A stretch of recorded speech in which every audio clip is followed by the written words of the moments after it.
Olá, meus irmãos, olá, minhas irmãs. Estamos aqui mais uma vez, nesse dia maravilhoso que dedicamos ao estudo do Evangelho, às suas reflexões. Hoje, dando continuidade ao capítulo 5 do Evangelho segundo o Espiritismo, que tem como título Bem-aventurados os aflitos, falaremos do item que disserta a respeito dos motivos da resignação.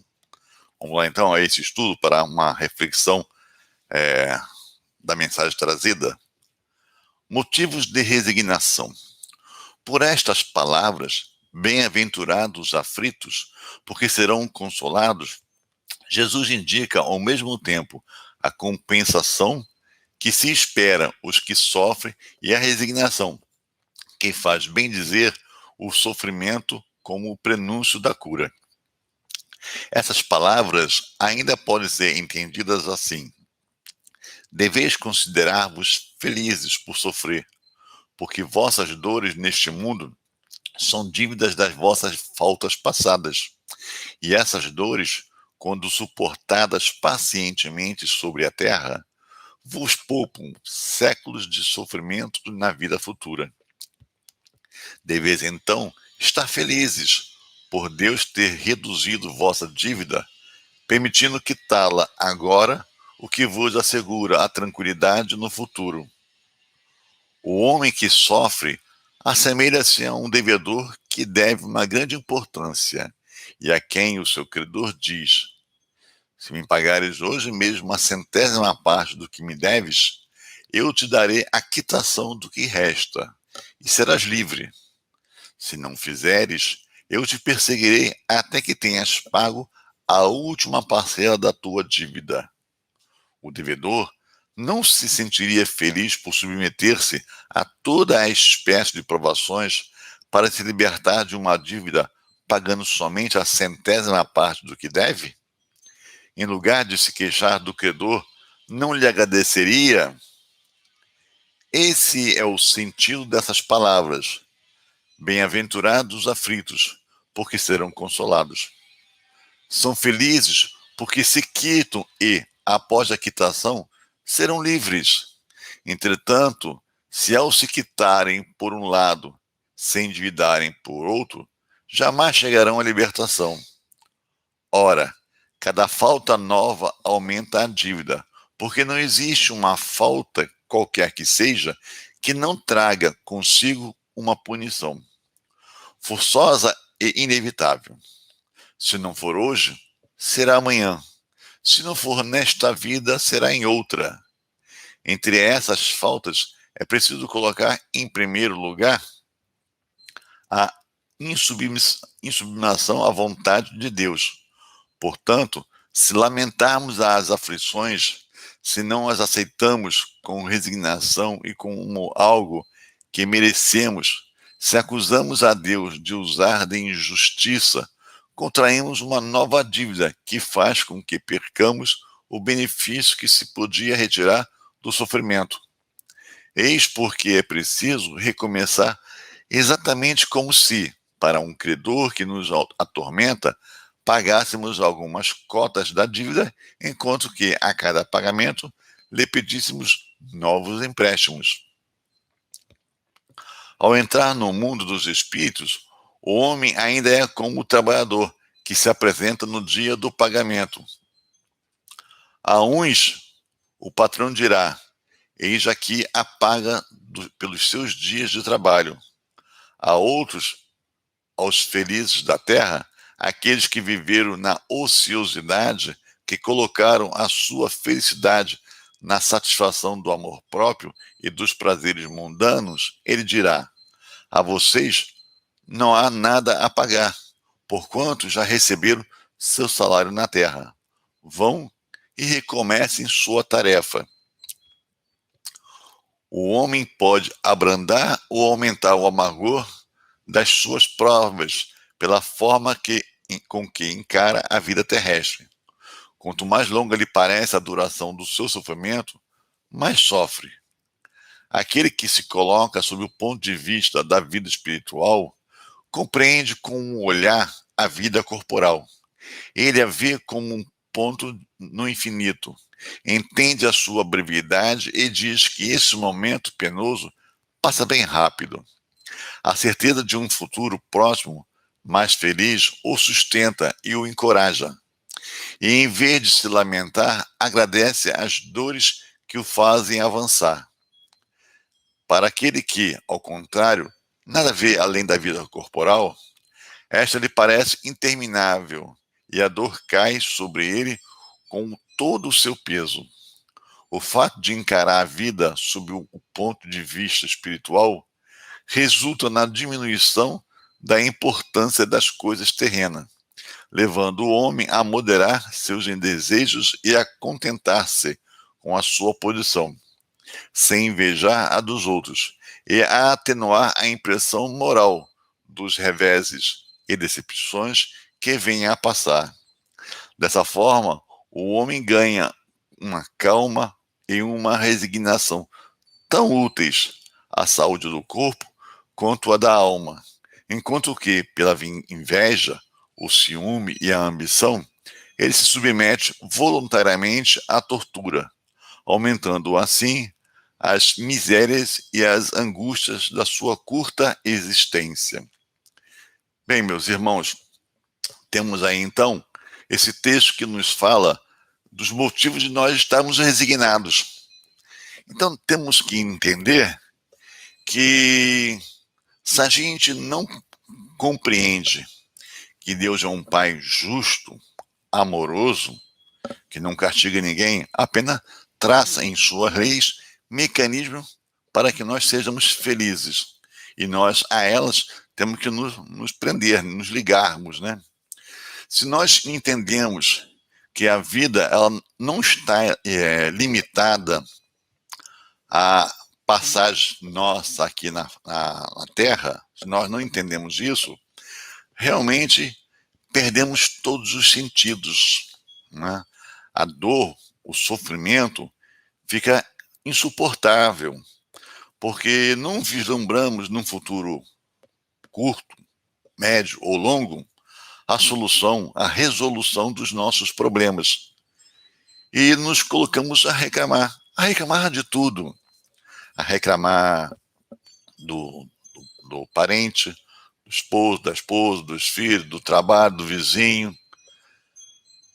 Reclamamos até do pai, porque não o achamos merecedores de passarmos por tal situação que nos constrange, que nos causa dor, sofrimento. Ficamos amargos, ficamos de uma maneira muito triste. E a dor que nos é imposta pelos nossos atos passa para nós ser motivo de sofrimento. Mas quando nós, através do estudo da doutrina espírita, vemos que Deus é Pai, Deus é amor, Deus é justo, como falei agora há pouco, mas também traz para nós o sentido que a vida não é esse simples intervalo de tempo. Fomos criados antes da concepção no útero materno. E não terminamos a nossa vida, a nossa existência, juntamente com o corpo físico que nos acompanha. Não, de maneira nenhuma.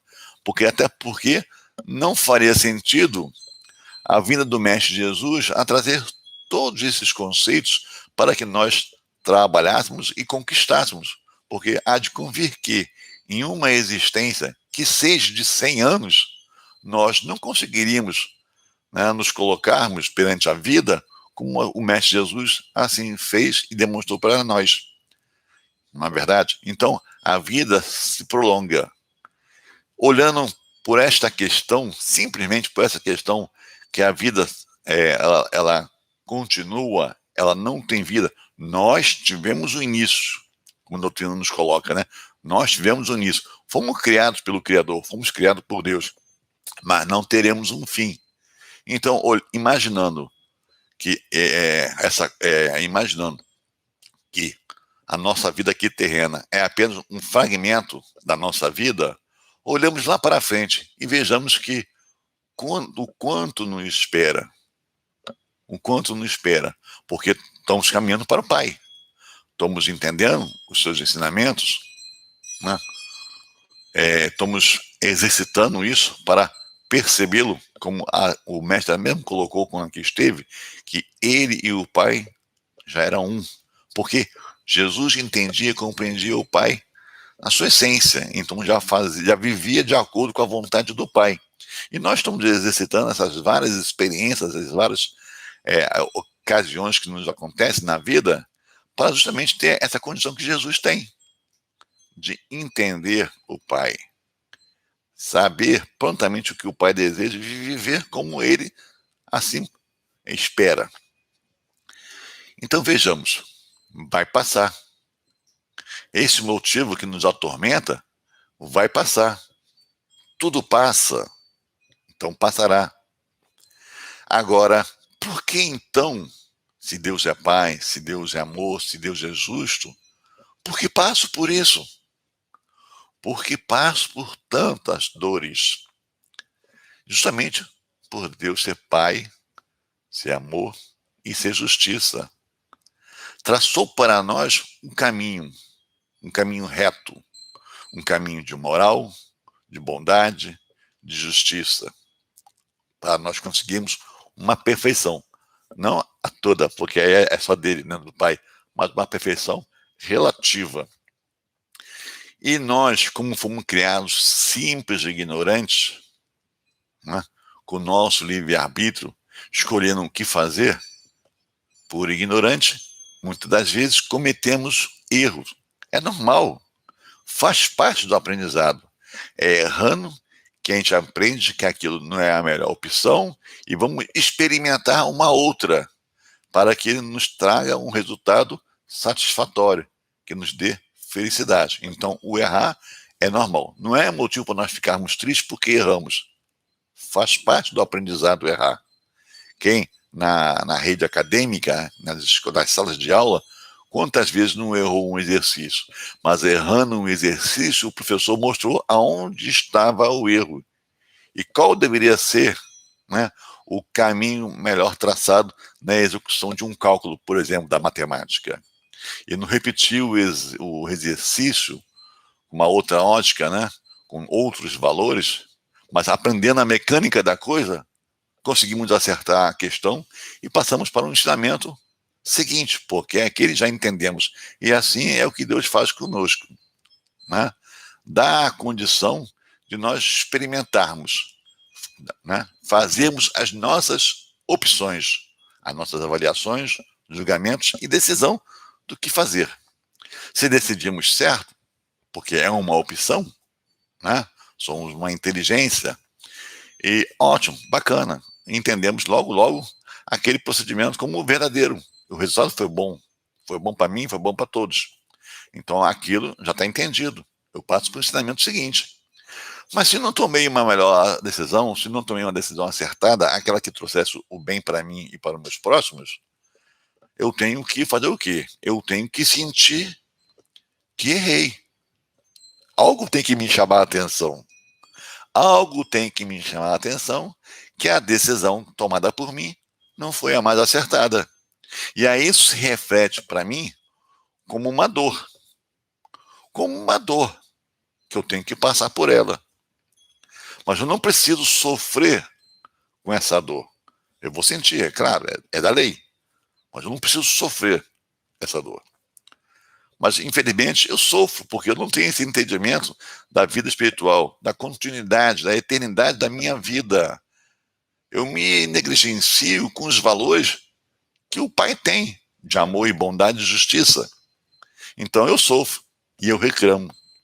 E se eu reclamo, eu continuo a cometer equívocos, novos equívocos, que vai me proporcionar novas oportunidades de corrigi-los, esses equívocos. Não é isso? Então, de novo, se eu entendo que a dor que eu sinto é proveniente de uma decisão equivocada da minha parte, não tenho que reclamar. Tenho que entender com resignação. Tenho que ficar alegre, pois que através da dor está sendo me mostrado. Opa, vamos dar uma paradinha, vamos refletir, Onde foi que você errou? Onde foi que eu errei? E eu paro para refletir. Paro para refletir. Pensar com carinho, sem orgulho, sem vaidades, mas com simplicidade. Aquela que Jesus nos mostrou na sua passagem aqui na Terra. E aí, eu entendendo, eu me programo a fazer de uma outra maneira, diferente da primeira, porque a minha primeira, por estar equivocada, me trouxe o desconforto da dor. E faço de uma outra maneira. Se acertado for essa outra maneira, meu Deus do céu, aprendi. Aproveitei a oportunidade da dor que me sinalizou que algo estava errado no meu procedimento, na minha decisão, e eu consegui diagnosticar aonde que estava, corrigindo-a. Pronto, uma conquista eu fiz. Uma conquista eu fiz. Agora posso seguir a minha caminhada de aprendizado, de desenvolvimento, no caminho que me leva ao Pai. No meu caminho de Damasco, lembra do Saulo, que ia para Damasco e caiu ao ver a luz do Mestre Jesus? Né? E aí tem a sua transformação, vira o Paulo. Né? Ele aprendeu a sua oportunidade, ele aproveitou a sua oportunidade, ele aproveitou a sua dor. Então, tenho motivo eu para reclamar? Não tenho. E a dor, como a própria leitura disse, é um pequeno momento que, se aproveitado, quanto eu ganho. Porque se eu aproveito, como eu acabei de falar agora, eu sigo em frente para o próximo aprendizado. A próxima coisa que eu tenho que conquistar. Mas se eu não aproveito, se eu fico a me vitimar, botando a culpa, que é minha, porque o erro foi eu que cometi, em terceiros, olha o tempo que eu perco. Um tempo precioso que eu poderia estar utilizando para conquistar um passo a mais no caminho da minha felicidade. A mesma felicidade que eu reclamo por não tê-la. E Deus está ali o tempo todo a me ofertar meios de eu conquistá-la. Isso mesmo, gente, conquistá-la. Porque o que Deus dá é a oportunidade para cada um de nós conquistarmos. Ele não dá o produto pronto. Porque se ele desse o produto pronto, a felicidade, o que aconteceria? Qual seria o mérito? Eu conseguiria manter, né? Quando eu ganho uma coisa que é fácil, eu valorizo. Não costumo valorizar, né? Quando eu ganho fácil. Agora, quando é suado, para eu conseguir aquilo, demorou, ou exigiu muito de mim, quando eu conquisto, aí eu valorizo, porque eu sei como foi difícil de eu conseguir aquilo. Não é isso? Com todo mundo é assim. Com todo mundo é assim, não é privilégio de ninguém. Então, Deus nos dá a todo instante oportunidade de aprendizado, nos dá um ensinamento, mas respeita a nossa decisão. Só que eu vou colher o que eu plantei. Né? A terra ele dá. A terra ele dá. Sementes estão à disposição. Como que eu uso? Como eu as uso? Esse é o questionamento. Esse é o questionamento. Então, de novo, com esse entendimento que nós estamos tendo agora, entendemos que a dor vem consequência de uma ação equivocada da minha parte. Fico triste? Não, faz parte deste aprendizado. É esperado o meu equívoco. Agora, se espera de mim, e agora eu tenho que entender isso, que eu aproveite a consequência desse equívoco, a dor, para fazer uma reflexão singela, avaliar as minhas ações, a minha postura, o que fiz, como que fiz, por que fiz, o porquê das coisas, para diagnosticar aonde e corrigir, e traçar um plano para corrigi-las. Certo? Então, obrigado, meu Deus, porque me cedeste a oportunidade de refletir no meu equívoco. Enviaste a todo instante espíritos amigos para me envolver, me intuindo da onde eu errei. O que eu posso fazer? Olha a consciência nos falando. Eu errei, eu não deveria ter feito isso, eu não deveria ter falado aquilo. Olha, né, nossa consciência nos falando. Olha a providência divina nos auxiliando. Se eu jogo a vaidade, o orgulho de lado, eu ouço. Eu ouço porque ela está falando. Aonde está o equívoco? Aonde está o equívoco? Está em mim, não está no outro. Está em mim. Aproveitando, mudo, mudo. Deus é tão bom, Deus é tão Pai, que faz isso incessantemente. Eu posso não aproveitar por muitas e muitas vezes, por muitos e muitos anos, décadas, séculos, milênios. Ele está sempre a nos envolver, a acreditar em nós e nos dar sempre a oportunidade de, a hora que nós quisermos, aproveitá-la. Enquanto nós não queremos, não tem problema. Ele continua a estender a sua mão. Filho, volta para o seio do seu pai, que te aguarda, que te fez com tanto carinho, que te ama, né?